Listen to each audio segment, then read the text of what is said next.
Welcome back to Sleeping Beauty, the story of what I had to do to get this car going again, the 4.2 litre Mark II.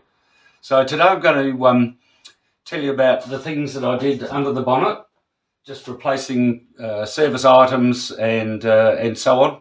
So I hope you find it interesting. I started off with the carburetor, so I'll start talking about that. You'll notice these ram flow air filters, which are basically this chrome mesh, and they hold in a sort of a foam filter thing. So I took those off and they were essentially crumbled.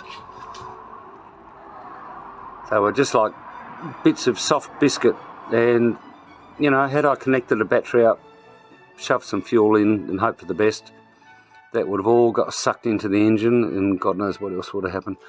So I ordered 3 ram flow air filters, only $15 I think. And replaced those. I didn't do any work to the carburetors. On these there's a, I think it's an AC Delco fuel filter, which is sort of like a glass bowl arrangement and a clip and a screw thing on the bottom, and the cartridge is in there, so I changed that.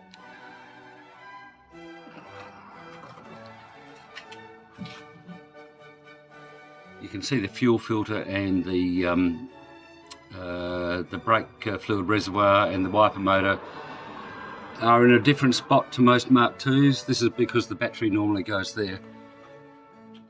But of course, with the third carburetor on the engine, there's no room for the battery, so that's under the front passenger side or left-hand side wing, down there.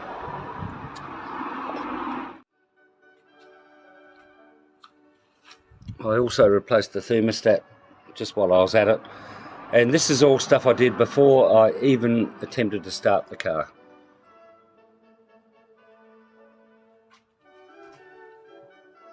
Then I replaced the spark plugs. They're pretty easy to get and pretty cheap.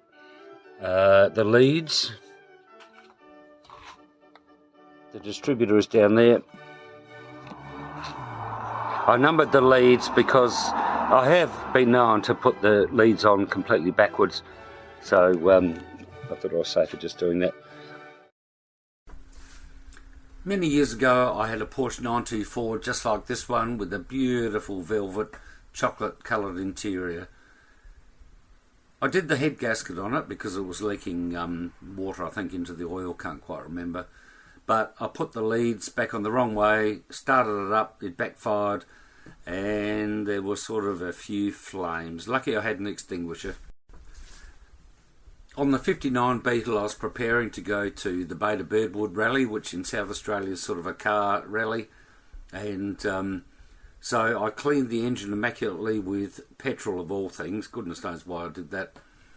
Started it up and there were flames about, I would say, 6 to 8 feet high. Now, funnily enough, I got the hose and put it out. In around about 2007, I had a beautiful Saab 900 convertible. It was a lovely red one, and it really was my pride and joy. I loved that car. It was so great to drive. Fantastic handling. Unfortunately, that one all ended up badly. This actually wasn't my fault.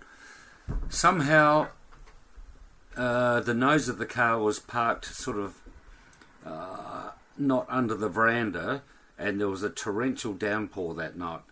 Now, we don't know if the battery shorted or one of the incredibly complicated wiring looms shorted, but that was a big night, that one. We had 2 fire engines, a couple of police cars, thinking that I'd burnt the thing to the ground myself, and that was the end of my beautiful Saab. And then I had to fight with the insurance company. Look, I didn't replace the points with it. I looked at them with a torch and they sort of looked okay, and because the car had run before it was laid up, I thought I'd probably get away with the settings. So I made no adjustments before starting to the carburetors. The engine was going around and around. No valves were stuck, no pistons were stuck.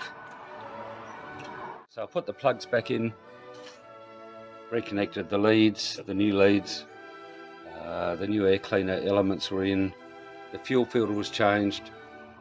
The other thing I did was to clean out the fuel tank. I'll probably tell you about that next episode because that's a bit of a nightmare. With a car that's been laid up for 15 years, there is no way the fuel's going to be any good, and there's going to be stuff in there, bits and pieces, and probably rust and God knows what else. So I really thought it was a good idea to clean the tank out. I had ascertained the fuel pump worked. I connected it to a battery and I could hear a noise, so that was good. And the first time I turned the ignition on, I could see the fuel bowl filling up with fuel, so that was a very good sign. But I had no idea whether these carburetors would work or not. So that's where I got to, and that actually took a bit of time. I'd never started an engine before that had been sitting around forever, and you know, like anything could have been wrong with it. I didn't even know if it had worn rings or anything when it was first laid up. Had no idea what the condition of the engine was at all. Thanks for watching another episode of Sleeping Beauty. I'll be back soon with the next episode, which will be part of my further progression towards getting the car going. Bye.